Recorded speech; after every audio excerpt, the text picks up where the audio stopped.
ಚುನಾವಣೆ ಘೋಷಣೆಗೂ ಮುನ್ನವೇ Channapatna by election ಅಖಾಡ ಜಿದ್ದಿನ ಕ್ಷೇತ್ರವಾಗಿ ಮಾರ್ಪಡ್ತಾ ಇದೆಯಾ ಅಂದ್ರೆ ಹೌದು ಅಂತ ಕಾಣಿಸ್ತಾ ಇದೆ. ಕುಮಾರಸ್ವಾಮಿ ಸಂಸದರಾದ ಹಿನ್ನೆಲೆ ಕ್ಷೇತ್ರ ತೆರವಾಗಿದ್ದು ಮೈತ್ರಿ ಒಪ್ಪಂದದಂತೆ ಸಿಪಿ ಯೋಗೇಶ್ವರ್ ಅವರಿಗೆ ಟಿಕೆಟ್ ನೀಡಲಾಗುತ್ತೆ ಎನ್ನಲಾಗ್ತಿತ್ತು. ನಾನೇ ಅಭ್ಯರ್ಥಿ ಅಂತ ಅವರು ಘೋಷಿಸಿಕೊಂಡಿದ್ರು. ಈಗ ಸಂಕಷ್ಟಕ್ಕೆ ಎದುರಾಗಿದೆ. ಪಕ್ಷದ ಕಾರ್ಯಕರ್ತರನ್ನ ಕೇಳಬೇಕು ಅನ್ನೋ ಮೂಲಕ ಯೋಗೇಶ್ವರ್ಗೆ ಕುಮಾರಸ್ವಾಮಿ ಅವರು ಶಾಕ್ ಕೊಟ್ಟಿದ್ದಾರೆ. ಬೆಂಗಳೂರು ಗ್ರಾಮಾಂತರ ಕ್ಷೇತ್ರದಲ್ಲಿ ಮೈತ್ರಿ ವರ್ಕೌಟ್ ಆಗದಿದ್ದರೆ ಡಾಕ್ಟರ್ ಮಂಜುನಾಥ್ ಗೆಲುವು ಸುಲಭ ಆಗ್ತಾ ಇತ್ತು. ಈಗ ಜೆಡಿಎಸ್ ನಾಯಕ ಕುಮಾರಸ್ವಾಮಿ ಚನ್ನಪಟ್ಟಣವನ್ನ ಬಿಜೆಪಿ ಬಿಟ್ಟು ಕೊಡ್ತೇವೆ ಅಂತ ಹೇಳದೆ ಸ್ಟ್ರಾಟಜಿ ರೂಪಿಸ್ತಿದ್ದಾರಾ ಗೊತ್ತಾಗ್ತಿಲ್ಲ. ಬಿಜೆಪಿಗೆ ಕ್ಷೇತ್ರ ಬಿಟ್ಟು ಕೊಡ್ತೀವಿ ಅಂತ ಜೆಡಿಎಸ್ ಹೇಳ್ತಾ ಇಲ್ಲ. ಕುಮಾರಸ್ವಾಮಿ ಕೂಡ ಕಾರ್ಯಕರ್ತರನ್ನ ಕೇಳಬೇಕು ಎಂಬ ದಾಳವನ್ನ ಉರುಳಿಸಿದ್ದಾರೆ. ಈ ನಡುವೆ ನಾನೇ ಚನ್ನಪಟ್ಟಣ ಅಭ್ಯರ್ಥಿ ಅಂತ ಸಿಪಿವೈ ಬೇರೆ ಘೋಷಣೆ ಮಾಡ್ಕೊಂಡಿದ್ದಾರೆ. ಹಾಗಾದ್ರೆ ಚನ್ನಪಟ್ಟಣ ಉಪಚುನಾವಣೆಯಲ್ಲಿ ಮೈತ್ರಿ ಧರ್ಮ ಪಾಲನೆ ಆಗತ್ತಾ, ಗುದ್ದಾಟಕ್ಕೆ ವೇದಿಕೆ ಆಗತ್ತಾ? Wait and see. ನಲ್ಲಿ ಕುಮಾರಸ್ವಾಮಿ ಅವರನ್ನು ಭೇಟಿ ಮಾಡಿದ್ದೆ. ಇದ್ರ ಬಗ್ಗೆ ಚರ್ಚೆ ಮಾಡಿದೆ. ನಾನು ಹೇಳಿದ್ದೀನಿ ಅವರಿಗೆ, ನೋಡಿ ಆದಷ್ಟು ಬೇಗ ನಮ್ಮ ಅಭ್ಯರ್ಥಿ ಯಾರು ಅಂತ ತಾವು ಸೂಚಿಸಬೇಕಾಗ್ತದೆ. ಈಗಾಗಲೇ ಕಾಂಗ್ರೆಸ್ನವರು ತಯಾರಿ ಮಾಡಿಕೊಂಡು ಚುನಾವಣೆಗೆ ಹೊರಟುಬಿಟ್ಟಿದ್ದಾರೆ. ನಾವು ಡಿಲೇ ಮಾಡೋದ್ರಿಂದ, ನಾವು ತಡ ಮಾಡೋದ್ರಿಂದ ನಮ್ಗೆ ಅನಾನುಕೂಲ ಆಗುತ್ತೆ. ಅಭ್ಯರ್ಥಿ ಸೂಚಿಸಬೇಕು ಅಂತೇಳಿ ಅವರು ಶನಿವಾರ ಭಾನುವಾರ ಬೆಂಗಳೂರಿಗೆ ಬರ್ತೀನಿ, ಬಂದು ನಮ್ಮ ಮುಖಂಡರುಗಳನ್ನ ಕರೆದು ಒಂದಷ್ಟು ಜನ ಮಾತಾಡ್ತೀನಿ, ಆದಷ್ಟು ಬೇಗನೆ ತೀರ್ಮಾನ ಮಾಡೋಣ ಅಂತ ಹೇಳಿದ್ದಾರೆ. ಜೊತೆಗೆ ನನಗೂ ಹೇಳಿದ್ದಾರೆ, ನೀವು ಹೋಗಿ ಎಲ್ಲರನ್ನೂ ನಮ್ಮ ಪ್ರಮುಖವಾದಂಥ ಮುಖಂಡರ ಜೊತೆಲಿ ಮಾತಾಡಿಸಿ ಎಲ್ಲರನ್ನೂ ಅಂತ ಹೇಳಿದ್ದಾರೆ. ಮತ್ತು ಸೂಚ್ಯವಾಗಿ ನಾನೇ ನಿಂತ್ಕೋಬೇಕು ಅಂತಲೂ ಹೇಳಿದ್ದಾರೆ. ನಾನು ಕೂಡ ಈಗ ಅವರಿಂದ ಒಂದು ಅನುಮೋದನೆ ಕಾಯ್ತಾ ಇದ್ದೀನಿ. ನಿಂತ್ಕೊಳ್ಳೋದು ಅನ್ನೋದು ಬೇಡ, ಅವ್ರು ಕ್ಲಿಯರಾಗಿ ನೀವೇ ಹೇಳ್ಬಿಡಿ ಸರ್, ಬಂದು ಒಂದು ಮಾಧ್ಯಮಕ್ಕೆ ಹೇಳಿ ಅಂತ ಹೇಳಿದ್ದೀನಿ. ನೀವು ಮಾಧ್ಯಮಕ್ಕೆ ಹೇಳಿ, ಅಧಿಕೃತವಾಗಿ ಘೋಷಣೆ ಆಗೋದು ಪಾರ್ಟಿನಲ್ಲಿ, ಅದು ನಾವಿಬ್ಬರು ಚರ್ಚೆ ಮಾಡಿದ್ದೀವಿ, ನೀವು ನಿಂತ್ಕೊಳ್ಳಿ ಅಂತ ಹೇಳಿದ್ದಾರೆ. ನಾನು ಹೇಳೋದು ಪಾರ್ಟಿ ಅದು ಎಲೆಕ್ಷನ್ ಡಿಕ್ಲೇರ್ ಆದಮೇಲೆ ಅಧಿಕೃತವಾಗಿ ನಮ್ಮ NDA ಇಂದ ಅದಕ್ಕೆ ಅಭ್ಯರ್ಥಿಗಳು ಲಿಸ್ಟ್ ಬಿಡುಗಡೆ ಆಗುತ್ತೆ.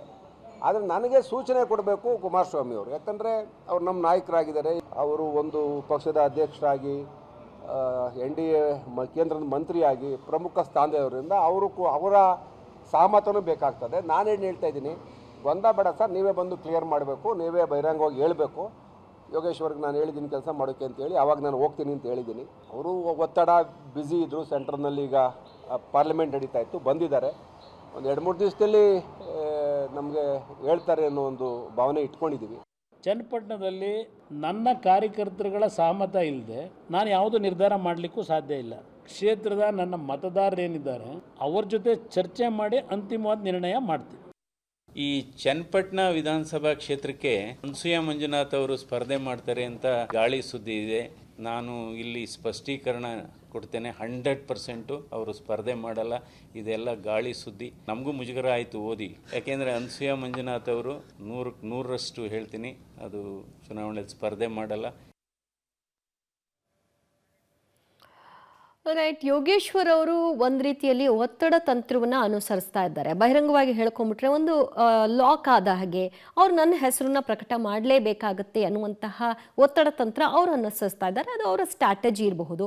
ಸಹಜವಾಗಿ ಕುಮಾರಸ್ವಾಮಿ ಅವರು ಕಾರ್ಯಕರ್ತರ ಒಂದು ಅಭಿಪ್ರಾಯವನ್ನ ಸಂಗ್ರಹ ಮಾಡಿ ನಿರ್ಧಾರ ಮಾಡ್ತೀವಿ ಅಂತಿದ್ದಾರೆ ಅಂತಂದ್ರೆ ಇದು ಲೋಕಸಭಾ ಚುನಾವಣೆಯ ಸಂದರ್ಭದಲ್ಲೇ ಒಂದು ಒಪ್ಪಂದಕ್ಕೆ ಬಂದಿಲ್ಲ.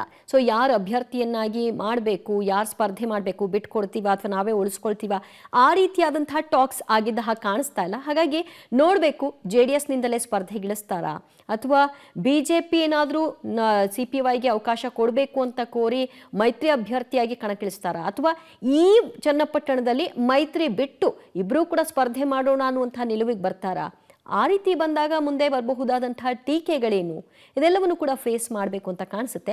ಒಟ್ಟಾರೆಯಾಗಿ ಮಂಜುನಾಥ್ ಅವರು ಹೇಳಿದ ಹಾಗೆ ಅನಸೂಯ ಮಂಜುನಾಥ್ ಅವರು ಸ್ಪರ್ಧೆ ಮಾಡಲ್ಲ ಅಂತ.